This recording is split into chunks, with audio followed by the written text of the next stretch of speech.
와치부 이 시간에는 한국인은 거지 만들고 중국인은 부자 만드는 문재인 대통령을 살펴보겠습니다. 대한민국 집값을 폭등시켜 집 없는 한국인을 벼락거지로 만들어버린 문재인 대통령과 친중정부가 한국에서 중국인만 부자로 만들었습니다. 자유국가 한국 국민들은 한국 부동산을 거래할 때 자금 조달 계획서, 세금 폭탄으로 발목이 잡혀있는 가운데 공산국가 중국인은 한국 부동산을 싹쓸이하고 있어 자유국가 한국에서 공산주의 이념을 갖고 사는 중국인만 부자가 되고 자유 이념을 갖고 사는 한국인은 거지가 되고 있습니다. 국민의힘 김성원 의원이 2월 16일 국토교통부로부터 제출받아 공개한 자료를 보면 집값이 폭등해 집 없는 사람은 벼락거지가 된 2020년 외국인 부동산 거래량은 26,896건이고 금액으로는 약 11조 2,049억 원으로 조사됐습니다. 이는 최근 5년간 가장 많은 부동산 거래량이고 이 중 토지를 가질 수 없는 공산국가 중국인이 무려 50% 넘게 한국 부동산을 사들인 것으로 조사됐습니다.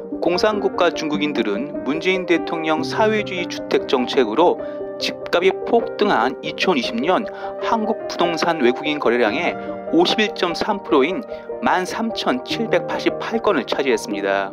이는 박근혜 대통령 시절인 2016년 7,694건에 비해 무려 80% 가까이 폭증한 것입니다. 여기서 눈여겨볼 것은 공산국가 중국인이 한국 수도 서울주택 구매에 열을 올리고 있다는 것입니다.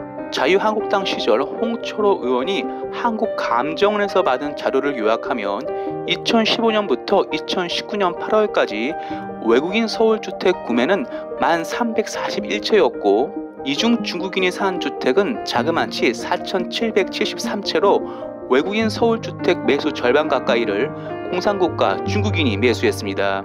지역별로 나눠 본다면 서울 남부 3구, 금천구로 영등포에서 중국인 주택 구매 비율이 높게 나타났습니다. 서울에서 주택 가격이 상대적으로 저렴하다고 할 수 있는 금천구에서 2015년부터 2019년 8월까지 외국인 주택 구매는 635채였고 이 중 중국인 주택 구매는 588채로 무려 92%가 넘었습니다. 금천구와 붙어있는 구로구 또한 다를 것이 없습니다. 구로구에서 2015년 1월부터 2019년 8월까지 외국인이 매수한 주택은 총 1297채였고 이 중 중국인이 구매한 주택은 1196채로 역시 90%가 넘었습니다. 이런 상황에도 문재인 대통령과 친중정부는 사실상 전국을 조정대상 지역 및 투기과열지구로 지정하고 9억 원 이상 고가주택 구매 시 실거주 목적을 제외한 주택담보대출을 금지해 한국인은 사실상 새로운 집을 보유하지 못하게 했습니다.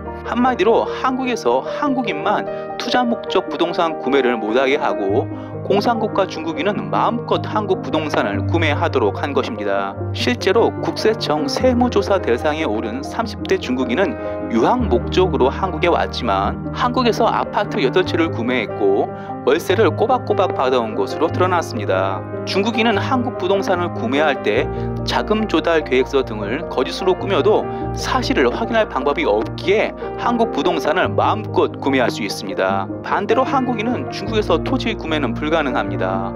중국은 공산국가이기에 토지 공개념과 비슷한 토지관리법을 시행하고 있어 토지는 공산당이 소유하고 개인은 건물 소유만 가능합니다. 이런 이유로 중국은 개인이 토지를 소유할 수 있는 국가 부동산을 사들이고 있는 것입니다. 더구나 한국은 중국과 거리상 가깝고 중국인은 한국인과 유관식별이 어려워 중국인은 한국 부동산을 사들이고 있습니다. 중국인이 몰려와 처참한 주택난을 겪고 있는 홍콩인처럼 되지 않으려면 박정희 대통령 시절처럼 단호한 중국인 부동산 규제 정책이 필요합니다. 한국 문재인 대통령 정책을 보면 문재인 대통령은 한국인보다 공산주의 이념을 갖고 사는 중국인을 더 소중히 여기는 것이 확실합니다. 와치우 마치겠습니다. 유익했다면 구독, 좋아요, 회원 가입 부탁합니다.